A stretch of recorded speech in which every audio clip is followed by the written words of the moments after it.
said that reading makes you more empathetic as a person. It's a way to escape your life. It can take you into faraway lands or put you into other people's shoes. And a good read can even help you sleep better. Today, we're going to find out how the novel, The Pale Tiger by Mike Harrison is going to, and it's got a very, very intriguing storyline. So we're going to find out a little bit more about that.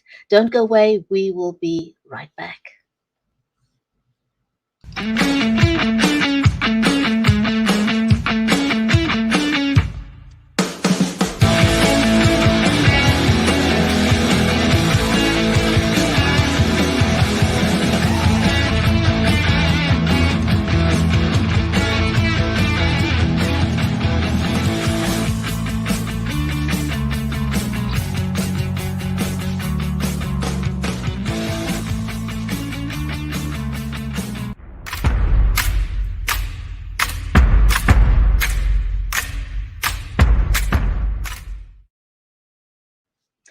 If you have just joined us, welcome. This is the Writer's Corner live show. I'm your host, Bridget Lambanda from Cape Town in South Africa, and our live stream is made possible by Creative Edge, StreamYard, and BeLive Media. A special warm welcome to you, our audience, because this is an audience-centric show. So whether you're joining us over on Facebook, on LinkedIn, on YouTube, Twitter, or over on Amazon Live, a very warm welcome to you. Now, I've got an eye on my phone here, so I'm watching the comments. If you want to say hello, if you'd like us to give you a shout out because it's the first time you're watching the show, we'd be very happy to do that. Now, the Writer's Corner live show has been going for well over 3 years. And if you're watching us over on Amazon and you have a look at the storefront there, you will see a whole host of books, because over the period of over 3 years, we've interviewed a host of amazing authors. But today, our featured author is going to be Michael Harrison, and he's going to tell us what's all behind The Pale Tiger. Very intriguing, so do stay with us. But first of all, let me give a shout out to Stephen, who's just joined us over on Amazon. And I want to introduce my amazing co-host, Mary Elizabeth Jackson. Mary is a special needs and disabilities advocate, and she's also a ghostwriter and an award-winning author. Her latest book is called Cheers from Heaven with Thornton Klein, and it focuses on bullying and the lessons we can learn from that and how it empowers families to grow from that experience. Mary's in Nashville, I'm in Cape Town, so wherever you're joining us from around the corner, and I know Stephen is over in the UK, so we are truly global, and I think our guest is also joining us from the UK today. So we're very, very global, wherever you are joining us from. A hearty, warm welcome. So let me just invite my co-host to the show. Mary, welcome to the show. Hi, how are you today? I'm good. Can't complain, and I'm very excited to be talking to our author today. The Pale Tiger is you can't really tell what the storyline's about, but oh my goodness. Yeah, it's very, what I like about it is it's very multi-layered. It's got a lot of action. It's very action-packed. Even if you just go and read the details about it, the synopsis, the reviews, it gives you already a taste of, okay, I've got to pick this book up and read it. And so I love how diverse he is. And he empowers women. So of course we like that. And we won't give too much away because we want to have him talk about it, but we're really excited to have him here. And he is in London also. So we are truly global this morning. We want to say hi to our friends everywhere. If we have friends in Ireland watching today, our friend Robert, who is one of our buddies, we want to say hi to him as well. So we're really excited to be here and love that technology brings us together this way, so love it. Absolutely.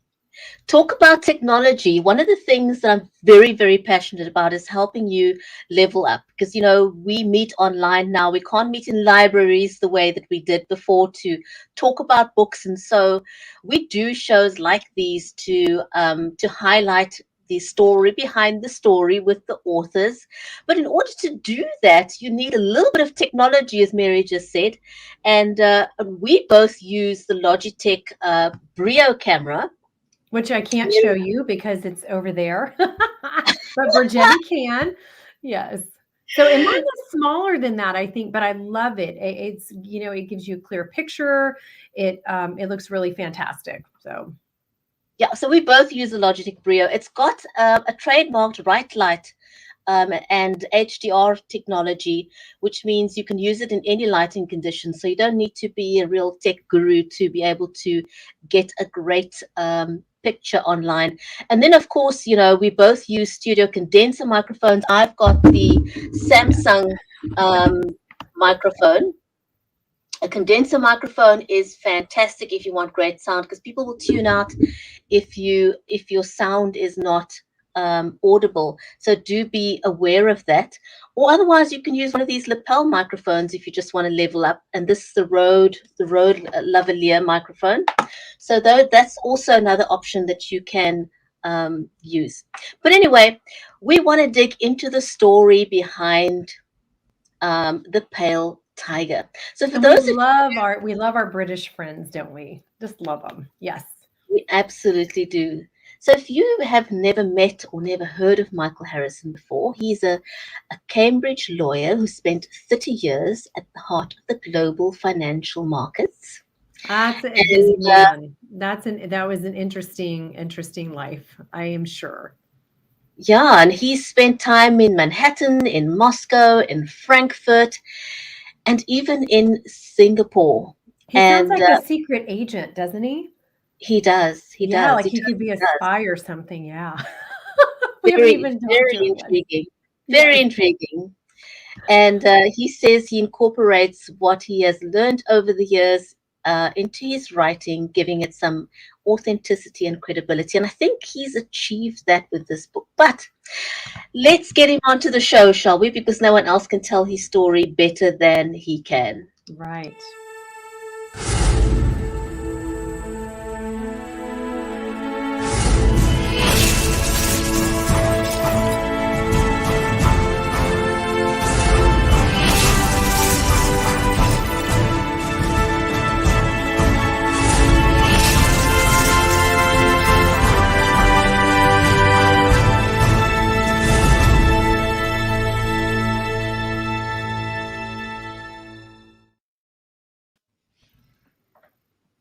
Mike, welcome to the show. Glad that you could join us today. Thank you very much. Nice to see you, Bridgetti and Mary, and thank you so much for inviting me on. Oh, I love your room. It just has a whole mood about it. As an author, it goes right along with somebody writing a very detailed, Yes. fascinating story, doesn't Full it? of It has light a whole and mood. shadow. Yes, there you go. I love it. Gothic vibe going on here. The ambiance is intriguing. Yes. So we're going to dive right in because there's so much. We've got a gazillion questions we would love to ask you, but I'm afraid we don't have time. So we're going to try and ask you questions that we Squeeze think in as the much as we can audience get. would like to know. Yeah.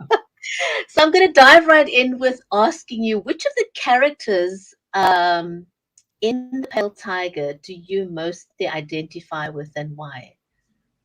I think Anne Perry. She's one of the two main protagonists. She's a detective based in London, but she's very much the person who finds themselves in a world for which they're completely untrained and unprepared. This is the world of the Pale Tiger, full of dirty money, corrupt agents, ruthless assassins. Emma Wilson, who is the other main protagonist, who's an elite MI6 agent, she's been trained for that kind of work. But Anne is very much the kind of woman, she's almost like the woman next door, the kind of woman you might meet in a West London book club. Well, what prompted you to write The Pale Tiger? And as we're talking about it, I'm also wondering, where did your inspiration, have you always loved thrillers? So is that what prompted you to write it? And I'm seeing a movie, like I can already see a movie. Yeah. The answer, of course, is yes. I have always enjoyed geopolitics and thrillers, and my career has not been in that area. But if you're in finance, you're always rubbing up against the realities of the geopolitical forces, which are obviously always fundamental in terms of shaping markets. But I also wanted to do, when I left the city, to do something a bit more creative, to invent characters, to give characters a life, and to see them, put them to the test also in how they'd react in different circumstances, to really challenge them and push them, as well as to give them an arc which hopefully gives them a sort of a satisfaction and a conclusion that will inform their lives and make the reader go along with them. Very good points, and very important when you're writing. Absolutely. Wow, that is amazing. So tell us a little bit more about Theodora. What is she? And can you also tell us if hedge funds like Crater Capital have sophisticated computer systems which provide analysis with vital information? Mm-hmm. Well, Theodora is a fictional. I'd say she's not really a character because she is a machine after all.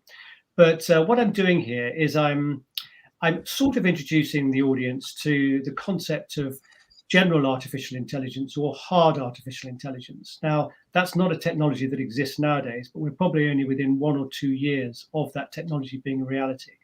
And this foresees a machine, a system that can perform any intellectual activity that a human being can, but obviously faster, more efficiently. And a machine of that, with that kind of cognitive power, it will learn to learn. Now, there's obviously people who have divided views on artificial intelligence. Some see it as a force for good, and other people see it as something which is inherently dangerous, something which once created will have a life of its own, because us humans will never catch up with it. But for the purposes of this book, Theodora is a hugely powerful processing tool. One of Crater Capital's main strengths is its ability to map shipping and the movement of goods around the world, sea states, tides. And this is a vital part of how the Pale Tiger plot is laid down and created. So she is entirely a fictional character at this stage, but and I almost call her a she, because a machine with that kind of ability would almost seem to most people to have a personality of its own. Yes, absolutely. And certainly people who write films and stories give those artificial intelligence personalities, so we do see that and expect that, don't we? Yeah, very much so. And this is the future. Whether you're going to welcome it or whether you're going to sort of try and resist it, it's coming our way. So I think it's good to get your mind around it. Well, you have to embrace that. And you've done the other thing that you've done in this thriller is embrace the power of a woman, and you've used two women in your story. And what Emma and Anne, what made you want to do that with your characters? Have them, first be both female, and second be as empowering, as opposed to maybe one's very powerful, one's vulnerable, or a weaker. They both seem like two powerhouse women. Well, I mean, given the way the story pans out, they've both got a lot to do, whether they like it or not, as it were. And I like the juxtaposition of, you've got Emma, who's, this is her sort of bread and butter. She's trained for this kind of rough work. She knows what to expect. She can handle herself. And Anne, who is, as I mentioned at the start of the program, she's an ordinary policewoman put into an extraordinary situation. So I wanted the audience to, alternately, as they're reading about and living the adventure through these two characters, to feel on the one hand, the slick professionalism of Emma and how she handles the peril she's put in, and then Anne, who has to learn a whole new set of skills just to stay alive in the murderous world of the Pale Tiger. Very, very, very exciting. Very exciting. And talking about exciting, I'd like to know what it is that you find fascinating in the relationship between the United States and China. Now, they're two powerhouses. And do you think that the fictional scenario that you portray in The Pale Tiger, do you think this could happen in life? Is possible? Well, to answer the last bit first, it very much could happen. And I'd like to think that when people put this book down, they could, amongst other things, be thinking, well, I wonder. As to the relationship between China and the United States, obviously this is the big question of the 21st century: how America deals with the rise of China. Now, this is obviously not a unique situation to history. History is full of examples where the rising power grates up against the sitting power.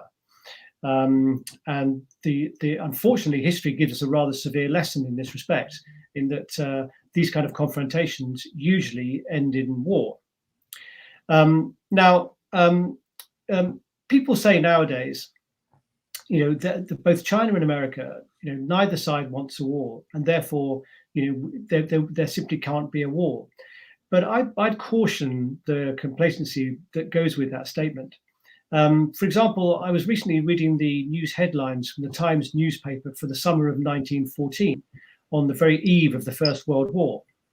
And in those days, we had Germany, the rising power, grating up against the British Empire.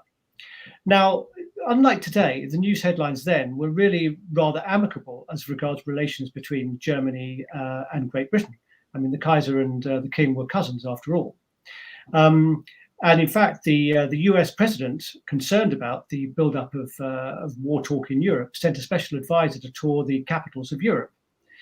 And in July of that year, Edmund House, the president's special advisor, gave a press conference on the steps of Downing Street, saying he'd spoken to all the European leaders and he can confidently assert that neither Germany, Russia, France, nor Britain desire war. And within a month, all four of those nations became embroiled in the most bloody conflict the world had ever seen. So whatever view you take on the situation, as I say, the dynamic between the US and China really should be forefront in our minds, and the need to manage that situation and to move forward into something that is something that is more like peaceful coexistence rather than a constant cycle of attritional confrontation. Yes, and we've been in a period of time for the last year and a half, almost 2 years now, of quite an incredible period for our whole planet. And for all of us to be able to see, okay, we have a playground here, or whatever you want to call it, a sandbox, we can all get along.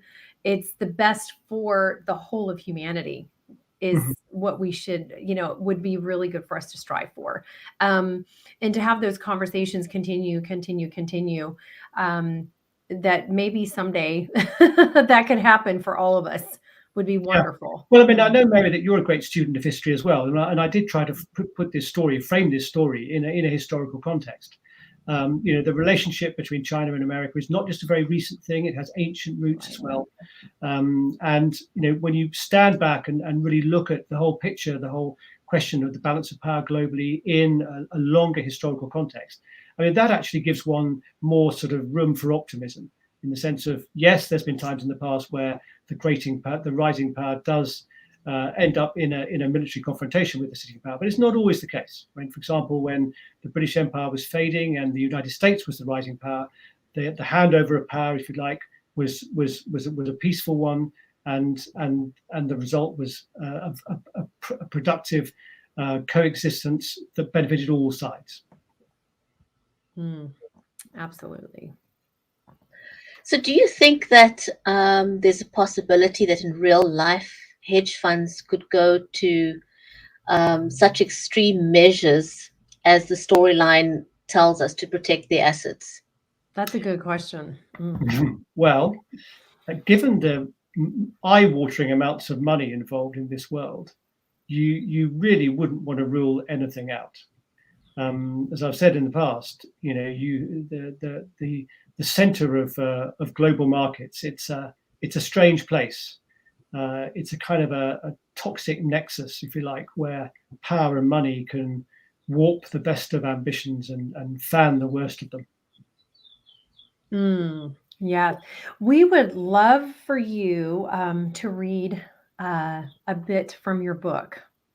Would that be okay? Of course, of All course. right. So Wonderful. let's introduce you to Emma Wilson. Yeah, Emma will you hold the book up so everybody can see the cover? There we go. But There we not go. hide your Wonderful. face. There. Right.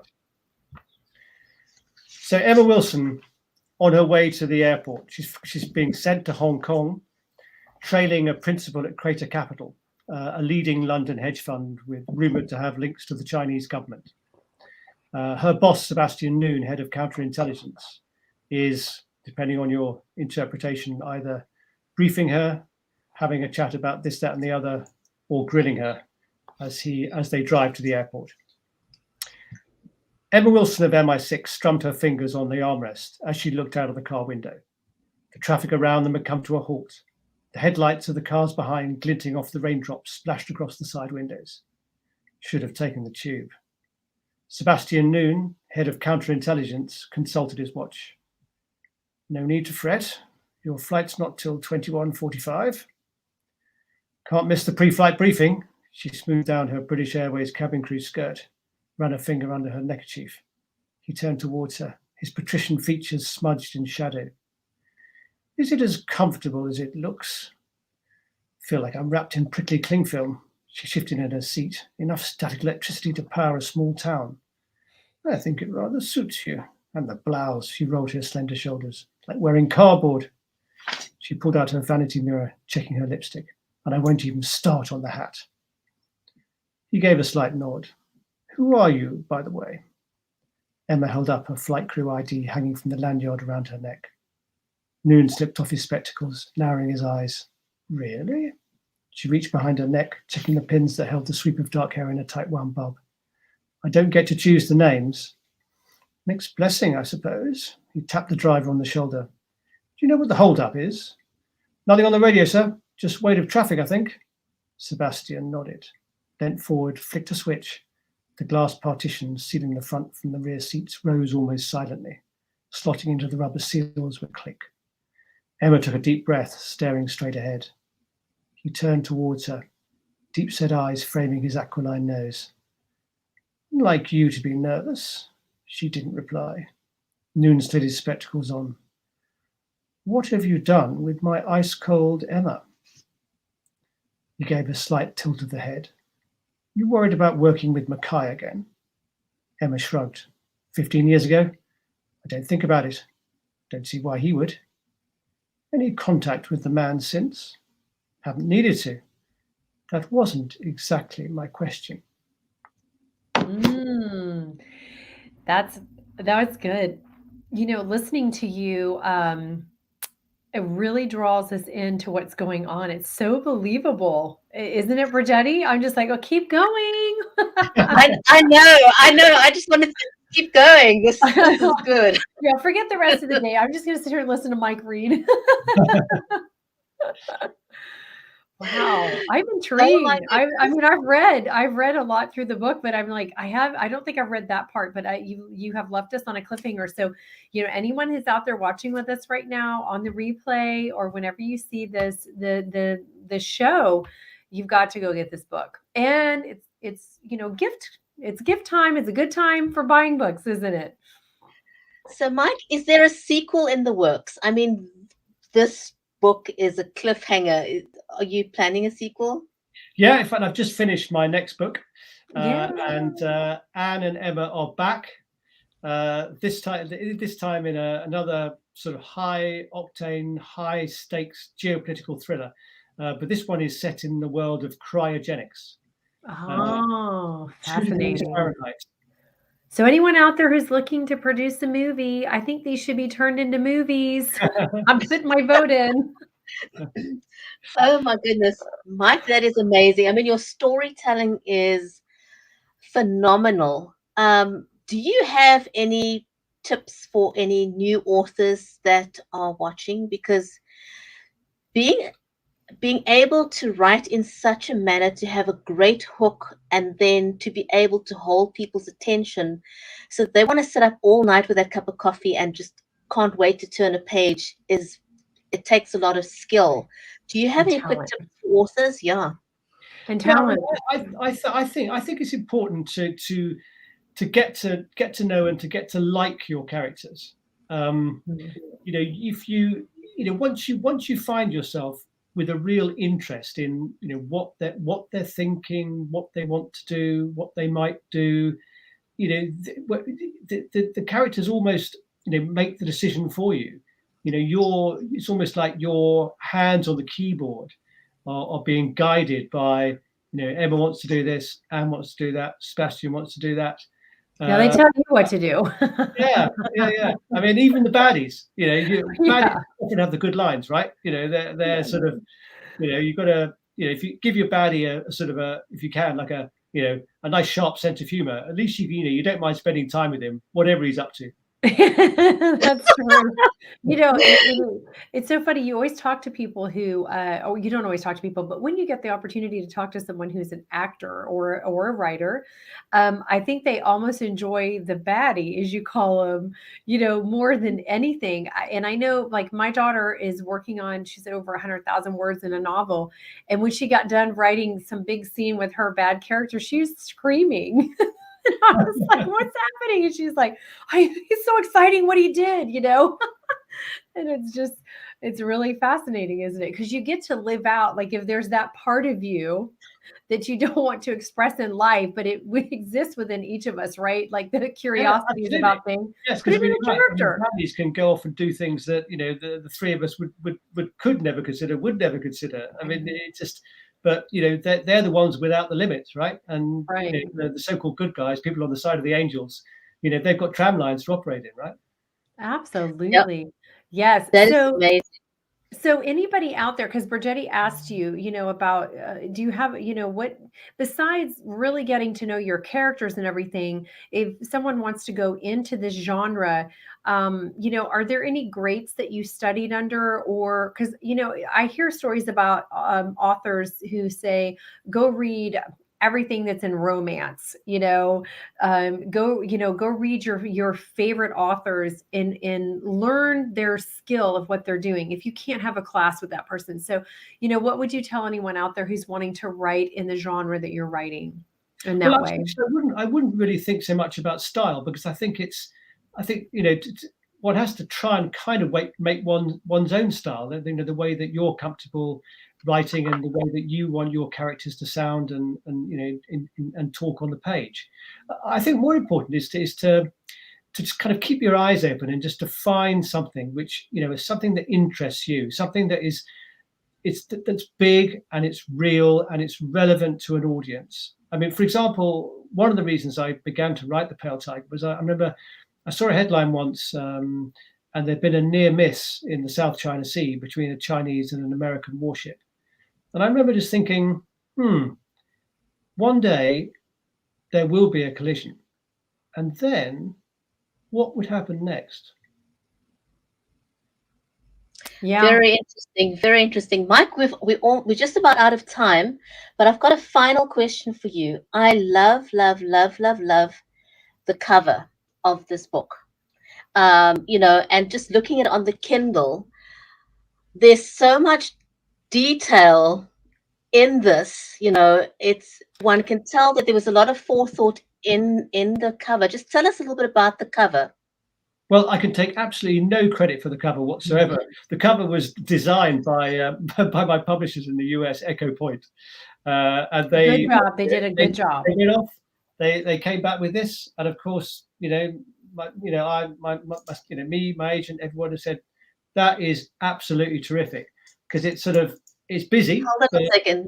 It gives a good flavour of what you can expect a lot to be happening inside. Yes, I was just saying that's the idea. Brilliant representation that you've got so many layers happening in the book, and it's on the cover. They did a brilliant job, and we know a book cover can make or break a sale a lot of times. Very true. Yes. Mike, thank you so much. This was amazing. And I sincerely recommend that everyone who's watched this today live, and we want to say thank you to our live audience and anyone who's watching this later. This is a phenomenal book, phenomenal storytelling, very intriguing, a tongue twister. So please go out and get a copy of The Pale Tiger, and we can't wait to have you back on the show with your sequel. When are you expecting to have that out? Because we'd love to have you back on the Writers' Corner live show. Okay. Well, I mean, we're just talking with publishers at the moment, so hopefully before too many months. Yay! Fahrenheit will be out there. And Brigitte and Mary, thank you so much for having me on, and thank you also for the very kind words about the book, and also, you know, a very good morning or good afternoon to any of you watching, and or good night to anybody who's going to bed, right? But I do hope you enjoy The Pale Tiger as much as I enjoyed writing it. I can't wait to watch the movie. That's my vote. So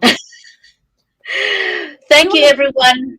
Bye. Thanks, Mike. Take care. Until we'll see you back next week, same time, same place for the Writers' Corner live show.